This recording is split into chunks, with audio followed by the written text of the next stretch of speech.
Bonjour et bienvenue dans le e-learning pratique Aqualonde. Cette vidéo concerne le niveau 4 et plus particulièrement l'épreuve guide de palanquet comportement sous l'eau. Elle fait suite à la vidéo sur l'adaptation aux situations imprévues dans le sens de la sécurité et abordera la composante s'orienter. Cette partie permet d'évaluer l'orientation du guide de palanquet. Il est effectivement important que le guide de palanquet puisse trouver la zone de sortie indiquée par le directeur de plongée et ainsi faire sortir l'ensemble de sa palanquée dans des conditions de sécurité. Les critères de réussite sont: le GP doit savoir s'orienter en s'appuyant sur les éléments naturels comme l'orientation du soleil, le relief, etc., mais également en utilisant des instruments. Le jury évalue la maîtrise de l'orientation avec ou sans instrument et la conformité du retour effectué par rapport au briefing. On réalise dans cette situation que le guide de palanquet ne sait plus où se trouve le bateau et donc le bout auquel il est amarré. Il tourne en rond en espérant le trouver.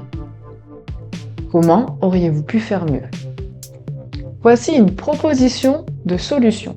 Lors du briefing du TP, il est important que vous regardiez l'orientation du site, ainsi que la profondeur de certains points clés, si possible, pour pouvoir vous orienter à l'aide d'une boussole.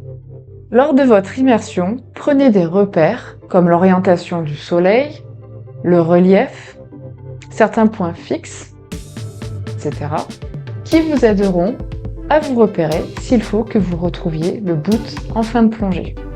Vous pouvez également demander au DP s'il a des repères distinctifs qui pourraient vous aider. Dans le cas où vous ne retrouveriez pas le bateau ou la zone de sortie indiquée par le directeur de plongée, lâchez votre parachute pour pouvoir remonter à la surface avec votre palanquet en sécurité. Il est important que vous soyez visible à la fois par votre bateau, mais également par les autres bateaux présents sur la zone. N'attendez pas que l'un des membres de votre palanquet ou vous-même n'entriez dans la réserve d'air. Pour s'orienter, il est important de savoir utiliser correctement une boussole, mais également d'avoir l'habitude de prendre des points de repère sous l'eau. Par exemple, l'orientation du soleil, également certains points fixes, comme une forme particulière du relief. Attention à ne pas prendre des points mobiles comme repère. Vous pouvez avoir une préférence pour l'une ou l'autre de ces méthodes, mais le jour de l'examen, vous devez être capable de faire les deux. Dans la prochaine vidéo, nous aborderons la 6e composante de l'épreuve guide de palanquet comportement sous l'eau, à savoir comment agrémenter la plongée.